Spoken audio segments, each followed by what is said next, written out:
अमर्यादित बोल, खुले पोल, तभी तो कहते हैं कि समझ सोच फिर बोल। और ये बात हालांकि सब पर लागू होती है, मगर इन दिनों खास तौर पे लागू हो रही है जम्मू कश्मीर के सियासतदानों पर। और सियासतदान भी वो जिन्हें आपने चुनकर विधायक बनाकर जम्मू कश्मीर विधानसभा में भेजा है। और हर रोज जिस तरह की तस्वीरें और वीडियो निकल कर आ रहे हैं, तो जनता भी घर बैठ के सोच रही है कि आखिर मर्यादा है कहां। उसके बाद माफी मांगने से क्या सब कुछ खत्म हो जाता है? इसी पर बात करना बहुत जरूरी है ताकि जनता तक ये बात पहुंचे कि आखिर सियासतदान खुद क्या सोचते हैं इस पे। हमारे साथ जम्मू कश्मीर के बीजेपी के एक वरिष्ठ नेता और जम्मू के पूर्व मेयर राजेंद्र शर्मा है। हर बार की तरह कोई ना कोई बात जरूर रखते हैं। ये भी आप भी राजेंद्र जी मेयर थे और आपके भी 75 वहां पर कॉरपोरेटर थे, पार्षद थे। वहां पर भी जनरल हाउस मीटिंग में बहुत हो हल्ला होता था। अब सदन में भी ऐसा देखने को मिल रहा है, मगर मर्यादा कहीं ना कहीं नीचे नहीं गिरती जा रही, आपको लगता है? देखो, कॉरपोरेशन में कभी भी बातें इस हद तक नहीं गई। यहां तो व्यक्तिगत संबंध भी तार तार हो गए। विधानसभा में आ गए। वहां ऐसी मर्यादा को भंग कभी नहीं किया गया और हमेशा ये कोशिश की गई कि मर्यादित भाषा में ही अपनी बात रखी जाए। और इसलिए आपने देखा होगा कॉरपोरेशन ने काफी अच्छे काम किए। रही बात विधानसभा की, ये विधानसभा कोई आम विधानसभा नहीं है। अगर कोई गंभीरता से सोचे जी, ये वो जगह है जहां शेख मोहम्मद अब्दुल्ला 5 साल के लिए prime minister of Jammu and Kashmir रह चुके हैं और 10 साल के लिए 1953 से लेकर 1963 तक गुलाम मोहम्मद बख्शी जी वो जम्मू कश्मीर के प्रधानमंत्री रह चुके हैं। और जो पहले चीफ मिनिस्टर हुए जम्मू कश्मीर के जी, गुलाम मोहम्मद सादिक जी, वैसे व्यक्तित्व यहां रहे हैं। और अगर उनकी एक व्यक्तित्व के हिसाब से देखा जाए कि आज जिन लोगों के पास दायित्व है जी, क्या वो उस मर्यादा में अपने आप को ढाल के काम करवा रहे हैं। और अब ये देखें कि चीफ मिनिस्टर और उनकी जो कैबिनेट है ये इसको सरकार बोलते हैं जी। सरकार, जब सरकार ही माफी मांगेगी तो माफ कौन करेगा? नहीं, बड़ी बात यह है, बात जहां से शुरू हुई आपने बहुत सही तरीके से कहा कि बहुत बड़े व्यक्तित्व जिनका ऑरा बहुत बड़ा था वो यहाँ पर थे। उस समय भी विपक्ष होता था और पक्ष विपक्ष में लड़ाइयां शुरू से होती रहती हैं, क्योंकि ये लड़ाइयों का कारण होता है, कोर इश्यू होते हैं जनता के मुद्दे। मगर इस बार तो जनता के मुद्दों को एक तरफ रख के कटिंग अक्रॉस पार्टी लाइंस सभी ही पार्टी के लोगों ने अपनी मर्यादा भूलनी शुरू कर दी और पर्सनल अटैक्स पर आ गए। तो भी पर्सनल अटैक्स पर आना क्या इमेज छोड़ेगा लोगों में जिन्होंने इनको चुनकर भेजा है, लोगों के रिप्रेजेंटेटिव है। वो जनता क्या सोचती होगी कि हमने इनको चुनकर भेजा है और वहां पर पर्सनल अटैक हो रहे हैं जहां पर बातें जनता की होनी चाहिए। देखो, बड़ा दुख हुआ जब किसी ने कहा आप बाहर आ जाइए, किसी ने कहा अपना चेहरा देखिए, किसी ने कहा कि आपने मुझे जीता जी ही मार दिया, किसी ने डीएनए की बात की, डीएनए की बात की, किसी ने कहा कि जूतों की बात करी। ये सब ऐसा दर्शाया कि स्तर बहुत नीचे चला गया। और सबसे बड़ी बात जो मैंने कही कि जिन्होंने माफ करना है वो भी माफी मांग रहे हैं जी, तो फिर माफ कौन करेगा? सरकार ही अगर माफी मांगेगी, और वो भी अपने अमर्यादित बोलों की वजह से, काम की वजह से नहीं, तो फिर माफ कौन करेगा? फिर तो बचा ही कुछ नहीं। और जबकि यहां बात ऐसी होनी चाहिए कि हम सब इकट्ठे होकर बैठते हैं और ये सोचते हैं कि जम्मू कश्मीर को नई ऊंचाइयों पर हम कैसे ले जा सकें। चाहे वो एम्प्लॉयमेंट की बात हो, चाहे वो टूरिज्म की बात हो, चाहे वो हमारी पावर कैपेबिलिटी और कैपेसिटी की बात हो, ये 2-3 मुद्दे ऐसे हैं जिस पे बात करते हुए सभी पार्टी के विधायक मिल बैठ के, क्योंकि इसको क्या कहा जाता है, इसको कहा जाता है हाउस ऑफ इक्वल्स। ये तो दायित्व है, कोई प्रधानमंत्री है या कोई चीफ मिनिस्टर है, कोई मंत्री है, तो है तो सभी बराबर, दायित्व अलग अलग दिया गया है। तो सब इकट्ठे बैठकर पार्टियों को घर में छोड़कर जम्मू कश्मीर की राजेंद्र जी, बढ़ोतरी की बात, मैं एक दो विधायकों से बात कर रहा था, उन्होंने ऑफ द कैमरा ये बात कही कि अभी जम्मू कश्मीर विधानसभा फिर भी कई स्टेट्स की विधानसभाओं से बेटर है, यहाँ पर तो कुर्सियां नहीं चलती, नहीं तो कुर्सियां तक चल जाती हैं, माइक तक टूट जाते हैं, मगर बात फर्क उतनी है कि वो मुद्दे जनता के होते हैं, यहाँ पर पर्सनल अटैक हुए। देखो, मैं इसमें बिल्कुल बिलीव नहीं करता कि अगर कोई दूसरा गलत कर रहा है तो हमने उससे कम गलत किया। बात ये नहीं है। जम्मू कश्मीर को अपनी इकोनॉमी, अपना कल्चर, अपनी कैपेबिलिटी कैपेसिटी को आगे बढ़ाना है और उसके लिए सबको मिल बैठ के काम करना चाहिए, क्योंकि अभी इलेक्शंस का समय तो हो गया, वो तो हमने अपनी कॉन्स्टिट्यूंसी में इलेक्शन लड़ लिया, ऐसी बात होनी चाहिए। अब हम नेता नहीं है, विधायक है, ये बात है।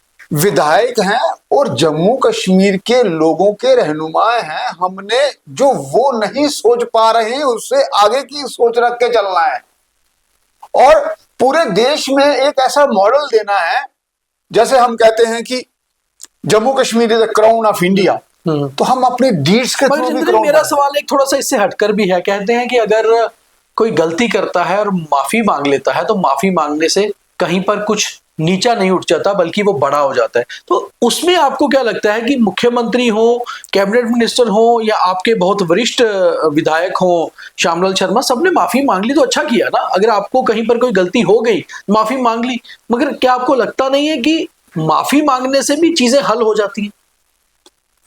मैं ऐसे समझता नहीं हूं। उसका कारण ये है, एक ऐसी लिमिट होती है जब आप उसको क्रॉस कर देते हैं फिर आपसे वो एक्सपेक्ट नहीं की जा सकती।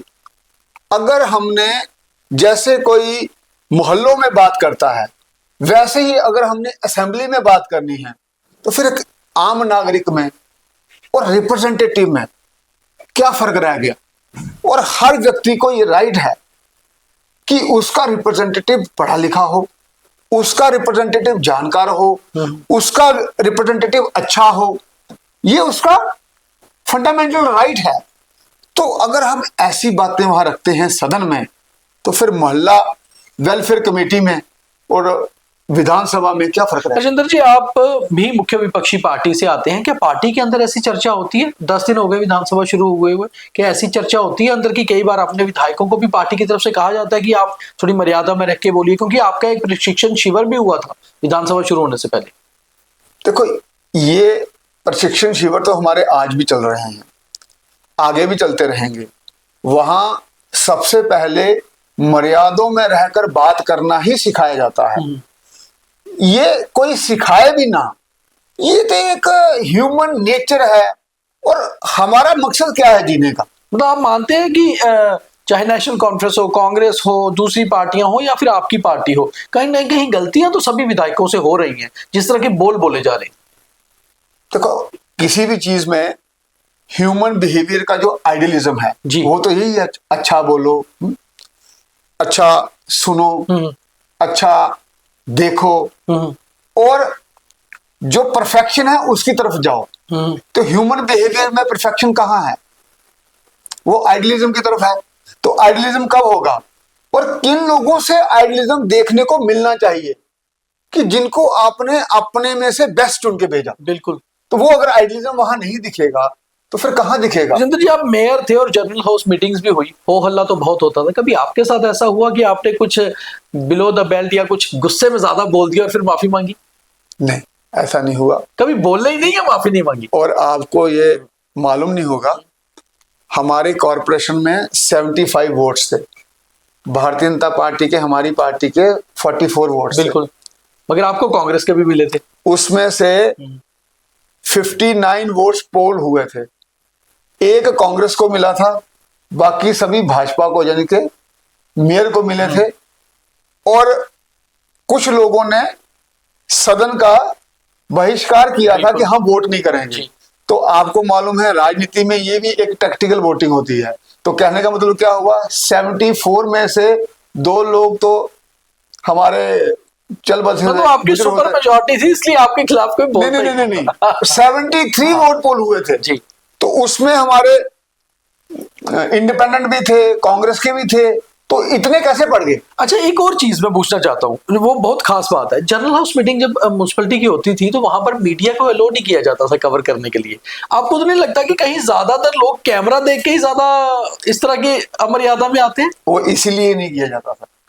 आपको लगता है, या फिर अमर्यादा बाहर ना आए? वो इसलिए नहीं किया जाता था, कुछ इवेंट्स के लिए उनको बुलाते थे मीडिया वालों को, और वहां उनको बाइट्स दी जाती थी। उसके बाद जब पूरे हाउस की मीटिंग चलती थी, जो प्रोसीडिंग चलती थी, उसमें हमने ये नहीं अलो किया जाता था। लेकिन एक बात आपको बता दूं कि वहां कॉरपोरेशन की प्रोसीडिंग का प्रोसीजर भी हमने पार्लियामेंट के जैसा रखा था।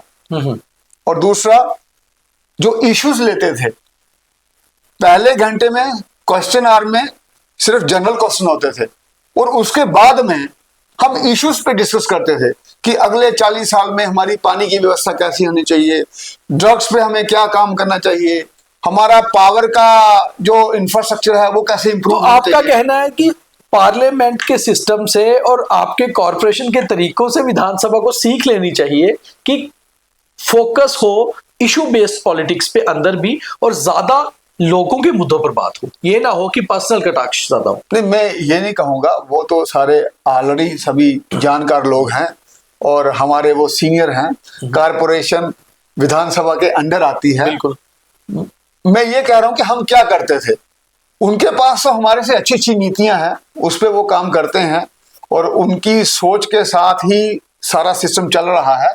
मैं ऐसे बता रहा हूं कि हमने किस तरीके का उसको मैनेज किया, क्योंकि मेरे दिमाग में ये था एम्पावरमेंट ऑफ मेयर्स ऑफिस, ये बहुत इंपॉर्टेंट है। जब इंस्टीट्यूशन की रिस्पेक्ट ही नहीं रहेगी तो फिर आपकी एडमिनिस्ट्रेशन नहीं चल सकती।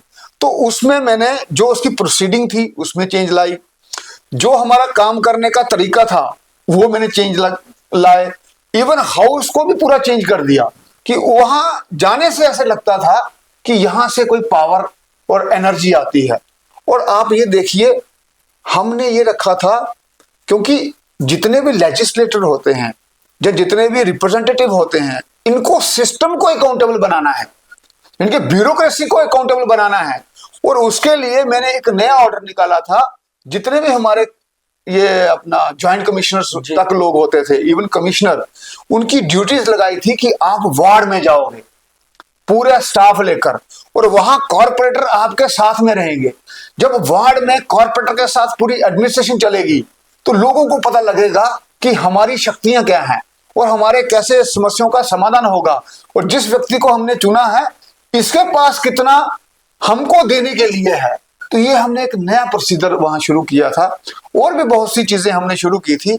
मेरा सिर्फ कहने का मतलब इतना ही है कि विधानसभा को मिल बैठ के सबको इकट्ठा होकर अक्रॉस पार्टी लाइन ये सोचना चाहिए कि जम्मू कश्मीर को हम एम्प्लॉयमेंट कैसे ज्यादा दे सकते हैं और लोगों में नई होप क्या दे सकते हैं। अर्जिंदर जी, वापस मुद्दे पे आते हैं कि अमर्यादित बोल खुल गई पोल। दरअसल बात यही है, आपको लगता है कई बार अमर्यादित बोल जानबूझकर बोले जाते हैं कि मुद्दों से हटाया जाए पब्लिक को, या फिर आपको लगता है कि वो अपने आप पर कमांड नहीं रहती, अपने आप पर कंट्रोल नहीं है, और फिर पोल खुल जाती है कि आप किस डेप्थ के नेता हैं?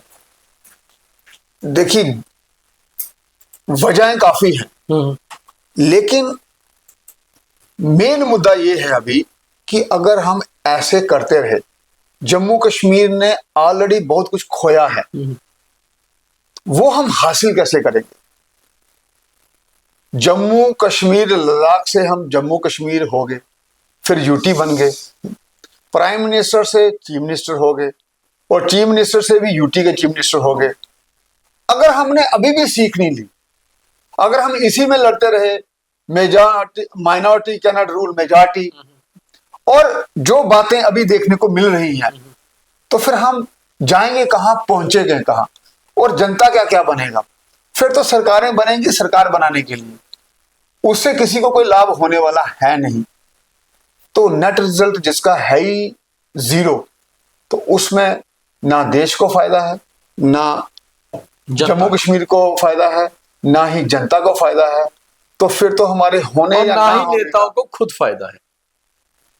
फिर तो हमारे होने या ना होने का मतलब ही रहेगा। तो बात यही खत्म होती है कि अमर्यादित बोल कई बार आपकी पोल खोल देते हैं कि आप किस तरह के डेप्थ के हिसाब से बात करना चाहते थे।